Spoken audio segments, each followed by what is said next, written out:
শিক্ষার্থীবৃন্দ, গোবরা মিত্র মহাবিদ্যালয় অনলাইন ক্লাসের পক্ষ থেকে সবাইকে স্বাগতম।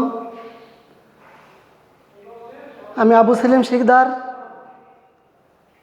সমাজবিজ্ঞান প্রথম পত্রের পাঠ 1.7 থেকে সমাজবিজ্ঞানের বিকাশ সম্পর্কে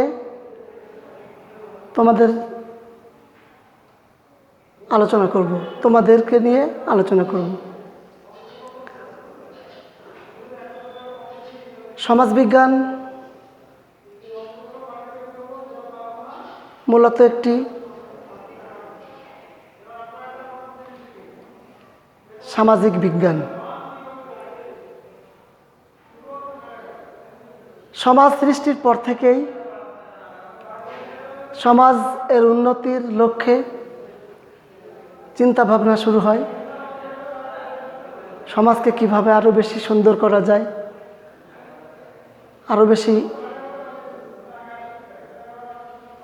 ভালোভাবে সমাজকে রূপায়িত করা যায়, সেই প্রচেষ্টা অনেক পূর্ব থেকেই চলছে। তবে ঊনবিংশ শতাব্দীর মধ্যভাগে ফরাসি বিপ্লব চলাকালে এবং শিল্প বিপ্লব চলাকালীন সময়ে সমাজবিজ্ঞান একটি স্বতন্ত্র বিজ্ঞান হিসেবে আত্মপ্রকাশ করেছে। এখানে বিভিন্ন মনীষীর ঐকান্তিক প্রচেষ্টায় সমাজবিজ্ঞান আজকের অবস্থায় উপনীত হয়েছে। হাঁটি হাঁটি পা পা করে শিশু সমাজবিজ্ঞান আজকের এই একটি পূর্ণাঙ্গ বিজ্ঞানের মর্যাদা পেয়েছে। তো সমাজবিজ্ঞান বিকাশের ক্ষেত্রে বা সমাজবিজ্ঞানকে একটি স্বতন্ত্র বিজ্ঞান হিসেবে প্রতিষ্ঠার ক্ষেত্রে বিভিন্ন মনীষী অবদান রেখেছেন।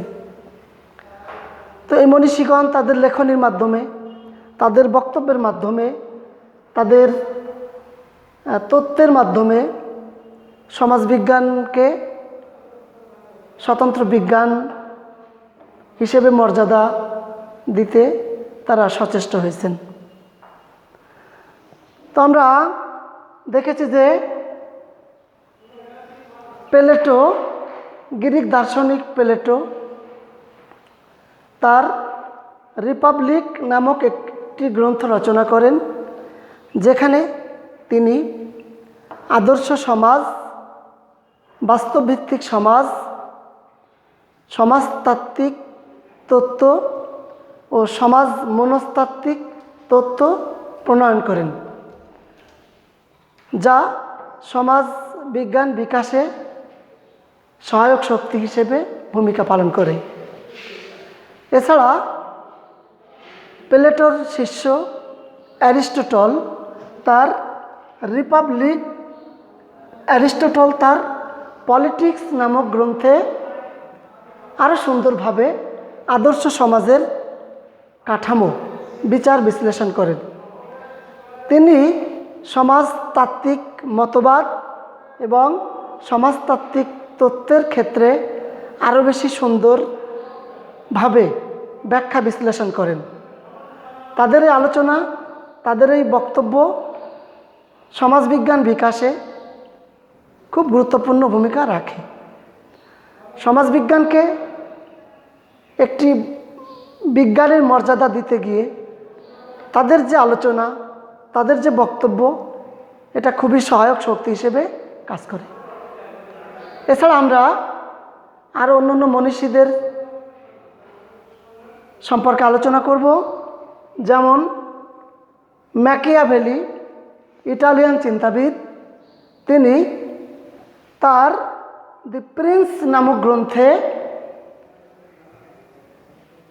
এত সুন্দরভাবে মানব চরিত্র বিশ্লেষণ করেছেন এবং হবসের মতো তিনি মানুষের সম্পর্কে কিছু অপ্রিয় সত্য কথা বলেছেন। তার এই প্রিন্স গ্রন্থের বক্তব্যগুলো, তার তত্ত্বগুলো সমাজবিজ্ঞান বিকাশে ব্যাপক ভূমিকা পালন করে। এছাড়া সমাজবিজ্ঞান বিকাশে বা একটি স্বতন্ত্র বিজ্ঞান হিসেবে সমাজবিজ্ঞান প্রতিষ্ঠায় খুব গুরুত্বপূর্ণ অবদান রাখেন টমাস মুর। তিনি তার ইউটোপিয়া নামক একটি গ্রন্থে প্রাত্যহিক জীবনের সামাজিক সমস্যাসমূহের পর্যালোচনা করেন। তার তাত্ত্বিক অবদানসমূহ সমাজবিজ্ঞান বিকাশে খুব গুরুত্বপূর্ণ ভূমিকা রেখেছিল। এছাড়া সমাজবিজ্ঞানী ভিকো তার দি নিউ সায়েন্স নামক গ্রন্থে সমাজবিজ্ঞান বিকাশে অনেক গুরুত্বপূর্ণ বক্তব্য রাখেন। তিনি মানব বিকাশ তথা সমাজের বিকাশে একটি বিবর্তনধর্মী ধারা বা তত্ত্ব প্রণয়ন করেন।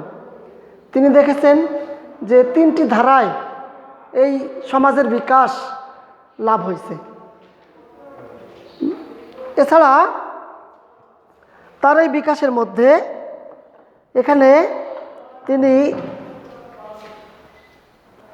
বলেছেন যে প্রথমে এসেছিল বীর যোদ্ধাদের, দেবতাদের যুগ, তারপর বীর যোদ্ধাদের যুগ এবং সর্বশেষে মানুষের যুগ। এভাবে সমাজ এর বিকাশ সাধিত হয়েছে এবং এভাবেই সমাজের বিকাশের মধ্যে দিয়ে সমাজবিজ্ঞানও বিকাশ লাভ করেছে। এছাড়া আমরা মুসলিম দার্শনিক চিন্তাবিদ ইবনে খালদুন এর যে সমাজবিজ্ঞান প্রতিষ্ঠায় ভূমিকা, এটা খুবই গুরুত্বপূর্ণ। তিনি সমাজবিজ্ঞানের প্রকৃত প্রতিষ্ঠাতা হিসেবে পরিচিত। তিনি তার আল মুকাদ্দিমা নামক গ্রন্থে তিনি সংস্কৃতি সম্পর্কে এবং সমাজ সম্পর্কে এবং কিছু আধ্যাত্মিক বিষয় সম্পর্কে আলোচনা করেন। সমাজতাত্ত্বিক তার এই বক্তব্যগুলো এত বেশি বিজ্ঞানভিত্তিক ও জ্ঞানগর্ভ ছিল যে তাকে সমাজবিজ্ঞানের প্রকৃত প্রতিষ্ঠাতা হিসেবে ধরে নেওয়া যায়। তিনি সমাজবিজ্ঞান বিকাশে গুরুত্বপূর্ণ অবদান রাখেন। এছাড়া অগাস্ট কোত তিনি সমাজবিজ্ঞান এর জনক হিসেবে পরিচিত। তিনি অনেকগুলো গ্রন্থ রচনা করেন এবং তিনি একটি পৃথক বিজ্ঞানের প্রয়োজনীয়তা অনুভব করেছিলেন, যাকে তিনি সোশ্যাল ফিজিক্স নাম দিয়েছিলেন। পরে তিনি সমাজবিজ্ঞান বা সোশিওলজি প্রত্যয়টি ব্যবহার করেন। এর কারণে তাকে সমাজবিজ্ঞানের জনক হিসেবে আখ্যায়িত করা হয়। তার পজিটিভ ফিলোসফি গ্রন্থটি সর্বাধিক উল্লেখযোগ্য গ্রন্থ। এখানে তিনি সমাজের রূপরেখা, সমাজ বিজ্ঞানের বিভিন্ন বিষয়ের অবতারণা করেন। তিনি মানব জ্ঞান বিকাশের স্তর ব্যাখ্যা করেন। মানব জ্ঞান বিকাশের স্তর ব্যাখ্যা করতে গিয়ে তিনি বলেছিলেন যে প্রথমে এসেছিল ধর্মতাত্ত্বিক স্তর, তারপরে এসেছে অধিবিদ্যাগত স্তর, তারপরে এলো দৃষ্টবাদী স্তর।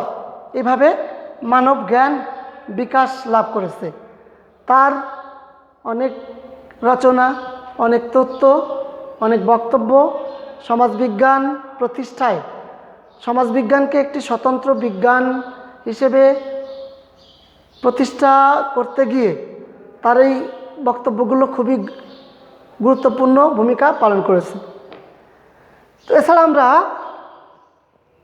সমাজবিজ্ঞানী হারবার্ট স্পেন্সার, তিনি সমাজবিজ্ঞান বিকাশে খুব গুরুত্বপূর্ণ ভূমিকা পালন করেন।